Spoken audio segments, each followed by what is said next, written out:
ठाण्याच्या राजकीय, सामाजिक आणि सांस्कृतिक घडामोडींचं वर्तमान चित्र दाखवणाऱ्या ठाणे वर्तमानमध्ये मी नितीन बोरसे आपलं पुन्हा एकदा हार्दिक स्वागत करतो.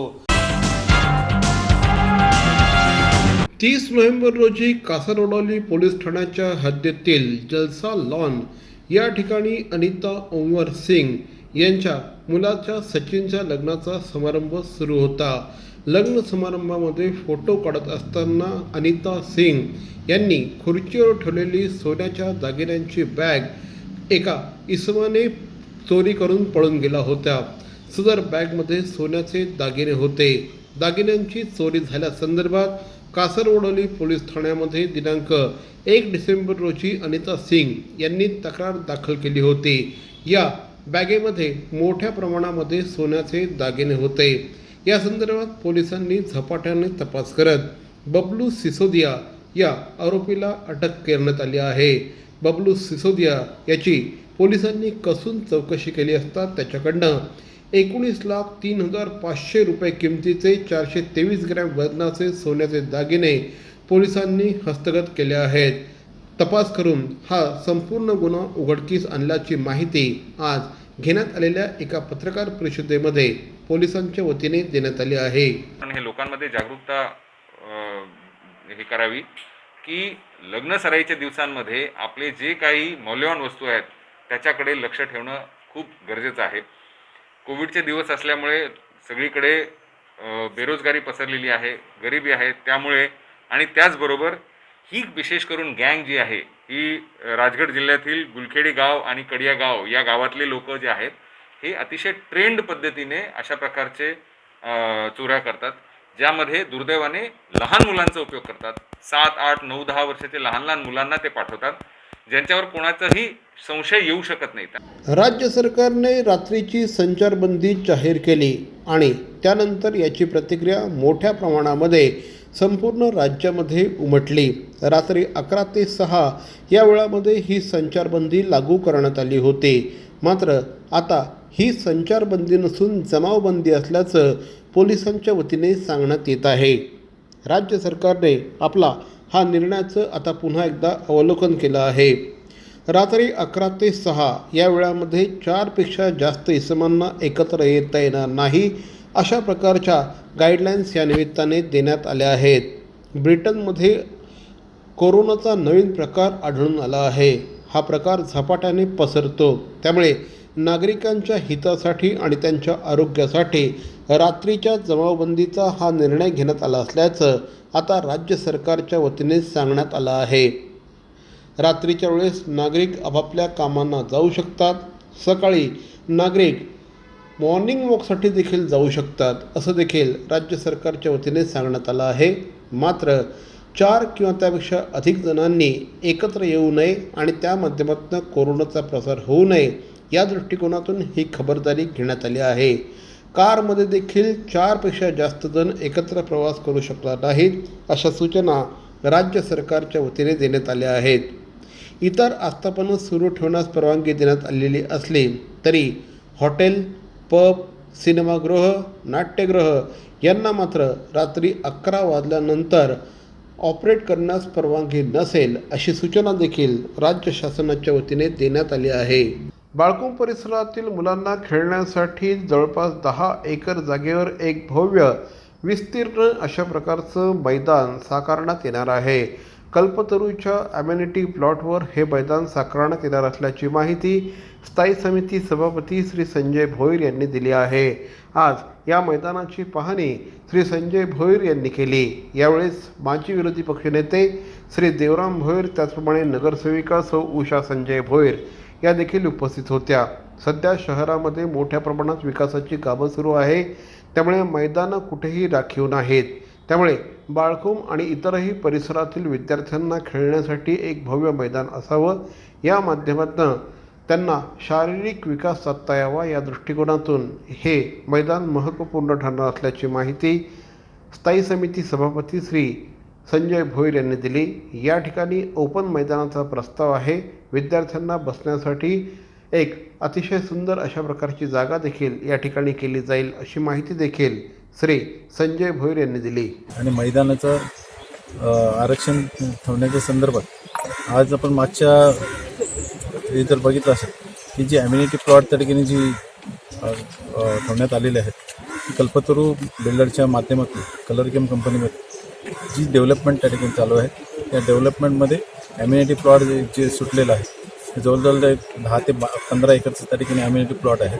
त्यामधनं गावातल्या मुलांना त्या ठिकाणी खेळण्याच्या संदर्भात 10 एकर मैदान त्या ठिकाणी बनवून देण्याच्या जे बनवायचं आहे त्या बनवण्यासाठी आम्ही जी पाणी दौरा त्या ठिकाणी आयोजित केलेला आहे. एक आम्हाला एक चांगलं मैदान गावासाठी गोरगरिबांना त्या मैदानाचा फायदा होऊ शकेल.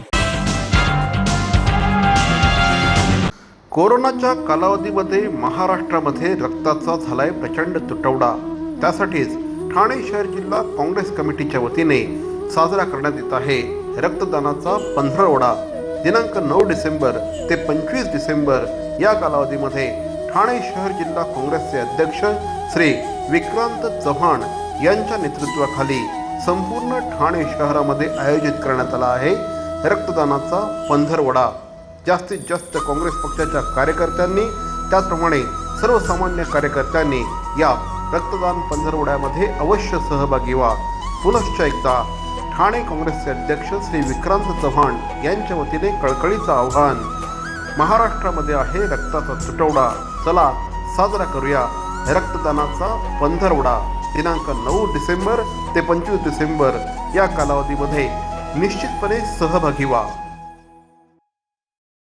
सत्यनारायण असो की वास्तुशांती, लक्ष्मीपूजन असो की ग्रहशांती, सर्व प्रकारच्या पूजांचं साहित्य आता अगदी घरपोच. राम भरोसे अगरबत्ती आणि पूजा भांडार. मनाला शांती देणाऱ्या आणि उल्हासित करणाऱ्या मल्हार, शाकुंतल, गावठी गुलाब, शिवचंदन, नाथ अशा अगरबत्त्यांचा सुगंधित दरवळ. राम भरोसे अगरबत्ती आणि पूजा भांडार, घंटाळी चौक, ठाणे पश्चिम. होम डिलिव्हरीसाठी कॉल करा 7718928626 आणि 9137689004. ऑनलाईन खरेदीसाठी www.rambhorose.com. राम भरोसे अगरबत्ती आणि पूजा भांडार, घंटाळी चौक, ठाणे. 70% सेल. काय 70% ऑफ? 70%? छे, काहीतरीच काय. शी, पॉसिबलच नाही. 70% ऑफ शक्यच नाही. शक्य आहे. ग्राहकांच्या हितासाठी पॅरॉनने आणला आहे अप टू 70% सुपर डुपर धमाका सेल. अगदी सर्व कपड्यांच्या खरेदीवर up to 70% off. Conditions apply. Up to 70% धमाका धमाका धमाका sale. Baron men studio, Congress office समोर, आमंत्रण हॉटेल शेजारी, Thane.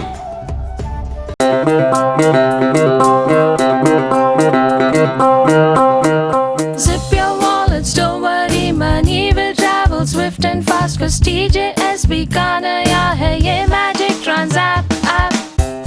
Transapp zap, Transapp app. एक ही virtual ID से transaction है secure and safe. Just tap the tab of Transapp app and make your life all sorted. पैसा आया पैसा भेजा हो गया चुटकी का खेल. Simple, easy, fast है ये Transapp just like a finger snap. Transapp app, Transapp app. Thane महानगरपालिकेच्या झालेल्या महासभेमध्ये अंतर्गत वाहतुकीसाठी वर्तुळाकार मेट्रो अर्थात LRTला मंजुरी देण्यात आली असल्याची माहिती महापौर श्री नरेश म्हस्के यांनी दिली आहे. नवा ठाणा आणि जुना ठाण्याला जोडणारा हा प्रकल्प असेल अशी माहिती देखील महापौर श्री नरेश म्हस्के यांनी दिली आहे. ठाणे महानगरपालिकेच्या सर्वसाधारण सभेमध्ये या प्रकल्पाला मंजुरी मिळाली आहे. आता राज्य आणि केंद्राच्या मंजुरीनंतर पावसाळ्यापर्यंत या कामाचे टेंडर निघतील अशी माहिती देखील महापौर श्री नरेश म्हस्के यांनी दिली आहे. LRTवर एकंदर 22 स्थानकं असणार आहेत. उन्नत मार्गिका आणि उन्नत स्थानकं हे या LRTचं वैशिष्ट्य असणार आहे. नवीन ठाणे आणि ठाणे जंक्शन ही भूमिगत स्थानं या ठिकाणी असणार आहेत. एकंदर 29 किलोमीटरचा हा सगळा मार्ग असेल अशी माहिती देखील या निमित्ताने महापौर श्री नरेश म्हस्के यांनी दिली आहे. या प्रकल्पामुळे 5,930 कोटी रुपयांची बचत होणार असल्याची माहिती देखील महापौरांनी दिली आहे. एकंदर 22 स्थानकं या संपूर्ण LRTवर असणार आहेत. नवीन ठाणे स्थानक, रायलादेवी, वागळे चौक, लोकमान्य नगर बस आगार, शिवाईनगर, निळकंठ टर्मिनल, गांधीनगर, डॉक्टर काशीनाथ घाणेकर नाट्यगृह, मानपाडा, डोंगरीपाडा, विजयनगरी, वाघबीळ वॉटरफ्रंट, पातलीपाडा, आझादनगर बसथांबा, मनोरमा नगर, कोलछेत औद्योगिक क्षेत्र, बाळकुम नाका, बाळकुम पाडा, राबोडी, शिवाजी चौक आणि ठाणे अशा प्रकारची स्थानकं यासाठी निश्चित करण्यात आली आहेत. जवळपास 7,000 कोटी रुपयांचा हा प्रकल्प असेल अशी माहिती देखील या निमित्ताने देण्यात आली आहे. शहराअंतर्गत असणारी आमची वर्तुळाकार मेट्रो, आपण मेट्रो म्हणूया, मेट्रो आणि तिच्यात काही फरक नसणार आहे, स्पीडमध्ये पण नसणार आहे, असं आज आम्ही मंजुरी दिलेली आहे. आणि शहराच्या अंतर्गत ही वाहतूक असणार आहे. दोन्ही जे नवीन प्रस्तावित येणारं ठाणे शहर आणि जुनं ठाणे स्टेशन, या दोन्ही स्टेशनाला कनेक्टिव्हिटी असणार आहे. त्याचबरोबर जी मेट्रो आहे त्या मेट्रोलासुद्धा 2 ठिकाणी कनेक्टिव्हिटी आहे. आणि शहरातला लोड कमी करण्याकरता, शहरातली अंतर्गत जी लोकांची वाहतूक आहे ती कमी करण्याच्या दृष्टीने, आणि उद्या बाळकुमवरून जर एखाद्याला लोकमान्य नगरला जायचं आहे, लोकमान्य नगरवरून एखाद्याला वाघबीळला जायचं आहे, तर त्याला स्टेशनशिवाय पर्याय नसतो. परंतु अंतर्गत वर्तुळाकार ही रेल्वे आज मंजूर केलेली आहे. लवकरात लवकर हा प्रस्ताव राज्य शासनाकडे आणि नंतर केंद्र शासनाकडे जाईल आणि त्याची मान्यता मिळेल आणि पावसाळ्यापर्यंत टेंडर्स निघतील. अशा पद्धतीने आम्ही कामाला सुरुवात केलेली आहे. बुलेट ट्रेनला जागा देण्याच्या संदर्भातला विषय मंजुरीसाठी काल ठाणे महानगरपालिकेच्या सर्वसाधारण सभेमध्ये आला. मात्र हा विषय सर्वानुमते नाकारत असल्याचं, त्याला नामंजूर करत असल्याचं महापौर नरेश म्हस्के यांनी माध्यमांशी बोलताना सांगितलं. मेट्रोच्या कारशेडवरनं सध्या मोठ्या प्रमाणामध्ये शहकाटशहाचं राजकारण सध्या रंगलं आहे. याचीच पुनरावृत्ती ठाणे महानगरपालिकेमध्ये देखील बघायला मिळाली. बुलेट ट्रेनसाठी महानगरपालिका क्षेत्रातनं जी जागा द्यायची आहे त्या प्रस्तावाला काल सर्वसाधारण सभेमध्ये नामंजूर करण्यात आलं. शिवसेना, भारतीय जनता पार्टी, काँग्रेस आणि राष्ट्रवादी काँग्रेसच्या सदस्यांनी याला नकार दिला असल्याचं महापौर श्री नरेश म्हस्के यांनी म्हटलं आहे. बुलेट ट्रेनच्या जी काही ठाणे महापालिकेच्या हद्दीतील जागा जाणार होती आणि त्याचा मोबदल्यासंदर्भात विषय आला होता, तो विषय आम्ही नामंजूर केलेला आहे. आजच्या महासभेमध्ये सर्व पक्षांनी आणि सर्वानुमते, त्याच्यामध्ये भारतीय जनता पार्टीचे सुद्धा सदस्य आहेत, सगळ्यांनी मान्यता दिलेली आहे. प्रामुख्याने तो प्रस्तावालाच नामंजूर केलेला आहे. मात्र या संदर्भात शिवसेना मोठ्या प्रमाणामध्ये राजकारण करत असल्याचा आरोप भारतीय जनता पार्टीचे गटनेते श्री संजय वाघुले यांनी केला आहे. एकीकडे केंद्राकडे 200 बसेससाठी निधी मागायचा आणि दुसरीकडे बुलेट ट्रेनला चा प्रस्ताव नामंजूर करायचा, यामध्ये पूर्णपणे राजकारण असल्याचं श्री संजय वाघुले यांनी म्हटलं आहे. भारतीय जनता पक्ष याचा विरोध करेल असं देखील श्री संजय वाघुले यांनी म्हटलं आहे. या ठिकाणी माझा स्पष्ट आरोप आहे की एक साईडला विकासकाच्या बाजूने आम्ही आहे असं सांगायचं आणि दुसऱ्या साईडला बुलेट ट्रेनला विरोध करायचा, ही दुटप्पी भूमिका या ठिकाणी महापौर घेत आहेत.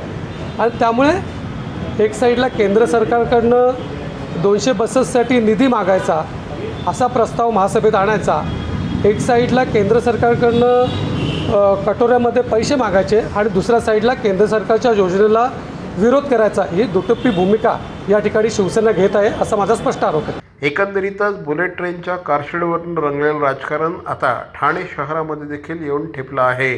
केवळ ठाणे शहरातच नाही तर ज्या ज्या ठिकाणी शिवसेनेची सत्ता असेल त्या त्या ठिकाणी आता बुलेट ट्रेनला विरोध होणार हे यावरून स्पष्ट होत चाललं आहे. मरावे परी अवयव रूपी उरावे, अवयव दानाचा हाच संदेश जनसामान्यांपर्यंत पोहोचवण्याचा संकल्प घेऊन निघाले आहेत ज्येष्ठ समाजसेवक माननीय नानजीभाई खिमजीभाई ठक्कर ठाणावाला. त्याचसाठी काढण्यात आली एक भव्य दिव्य रॅली. अवयवदानासाठी सुरू आहेत ठिकठिकाणी जनजागृती सभा. लक्षात ठेवा, आपला अवयवदानाचा संकल्प वाचवू शकतो कुणाचे तरी प्राण. दूर करू शकतो कुणाचं तरी अपंगत्व अगदी कायमचं, फुलवू शकतो अनेकांच्या संसारात सुखाचे बगीचे. अवयवदानाच्या या महायज्ञात सहभागी व्हा. समाजरत्न श्री नानजीबाई खिमजीबाई ठक्कर ठाणावाला यांच्या पुढाकाराने जनहितार्थ प्रकाशित. नमस्कार, मी मंगेश देसाई. ठाणे महानगरपालिकेच्या वतीने मी तुम्हाला आवाहन करतो, कोरोनापासून स्वतःचा बचाव कसा करावा. कोरोना बाधित देशामधून क्षेत्रामधून आलेल्या प्रवाशांना किंवा कोरोना बाधित रुग्णांच्या संपर्कात आलेल्या व्यक्तीस हा आजार होण्याचा संभव आहे. कोरोना आजारापासून स्वतःचा बचाव करण्यासाठी काय करावे काय करू नये हे मी तुम्हाला सांगणार आहे. हे नक्की करा. वारंवार साबण व पाण्याने हात धुवावेत. शिंकताना व खोकताना नाक व तोंडावर रुमाल धरावा. अन्न व भाज्या पूर्णपणे शिजवून खाव्यात. कच्चे अन्न खाऊ नये. आजारी असल्यास तात्काळ आपल्या डॉक्टरांना भेटा व त्यावर उपचार घ्या आणि डॉक्टरांच्या सल्ल्यानेच मास्कचा वापर करा. आणि सगळ्यात महत्त्वाचं, कोरोना बाधित देशातून आलेल्या व्यक्तीने ताबडतोब जवळच्या आरोग्य केंद्राला संपर्क करावा. हे अजिबात करू नये. चेहऱ्याला वारंवार हात लावणे टाळावे. गर्दीच्या ठिकाणी जाण्याचे टाळावे. सार्वजनिक ठिकाणी रस्त्यावर आत्ताच नाही एरवीही थुंकू नये. अर्धवट शिजलेले कच्चे मांस खाऊ नये. सर्दी, खोकला, फ्लू ही सदृश्य लक्षणे असलेल्या व्यक्तींशी संपर्क टाळावा. त्याचप्रमाणे कोरोना बाधित व्यक्तींशी संपर्क टाळावा आणि मास्कचा अनावश्यक वापर करू नये. कोरोना आजार निदान व उपचारासाठी कस्तुरबा हॉस्पिटल मुंबई येथे विलगीकरण कक्ष आयसोलेटेड वॉर्ड स्थापन करण्यात आला आहे. कोरोना आजारासंबंधित उपरोक्त नमूद लक्षणे आढळल्यास तात्काळ महापालिका शासकीय रुग्णालयाशी संपर्क साधावा. अधिक माहितीसाठी जवळच्या आरोग्य केंद्राशी संपर्क साधा. राज्यस्तरीय नियंत्रण कक्ष क्रमांक 02026127394. राष्ट्रीय कॉल सेंटर क्रमांक +91 11 2397 8046. जिल्हाधिकारी नियंत्रण कक्ष क्रमांक +91 22 2530 1740. ठाणे महानगरपालिका टोल फ्री क्रमांक 18002 22108. टोल फ्री क्रमांक 104. सगळ्यात महत्त्वाचं, अफवांवर विश्वास ठेवू नका आणि अफवाही पसरवू नका. सरकारी परिपत्रकावरच विश्वास ठेवा आणि कोरोनापासून स्वतःचा बचाव करा.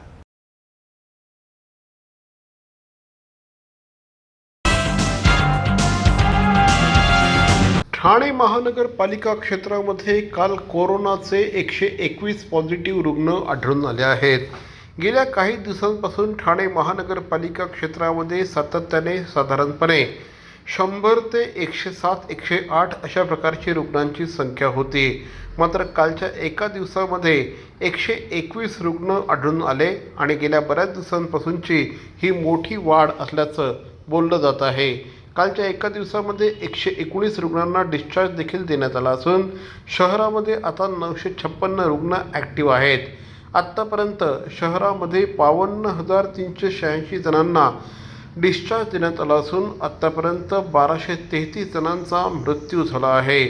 शहरामध्ये काल 5,847 चाचण्या करण्यात आल्या असून अद्यापपर्यंत 7,87,986 एवढ्या कोरोना चाचण्या शहरामध्ये करण्यात आल्या असल्याचं ठाणे महानगरपालिकेच्या वतीने स्पष्ट करण्यात आलं आहे. ठाणे शहरामध्ये रुग्ण बरं होण्याचं प्रमाण आता 96% पोहोचलं आहे. तर मंडळी, या होत्या आजच्या ठळक बातम्या. ठाणे वर्तमानच्या माध्यमातून आम्ही ठाणे शहरातील राजकीय, सामाजिक आणि सांस्कृतिक घडामोडींचं वर्तमान चित्र दाखवण्याचा प्रयत्न करतोय. अर्थातच आपल्या सगळ्यांच्या सहकार्याची गरज आहे. तेव्हा आपल्या सूचना आणि समस्या आम्हाला जरूर कळवा. आमचा पत्ता Thane Vartaman, Dadoji Konde stadium, shop number 16, Khatan road, Thane पश्चिम, दूरध्वनी क्रमांक 9820939420. तर मग पुन्हा भेटू उद्या याच वेळी याच ठिकाणी ठाणे वर्तमानमध्ये. तोपर्यंत ठाणे वर्तमानचं हे यूट्यूब चॅनल शेअर करा, लाईक करा आणि सबस्क्राईब करा.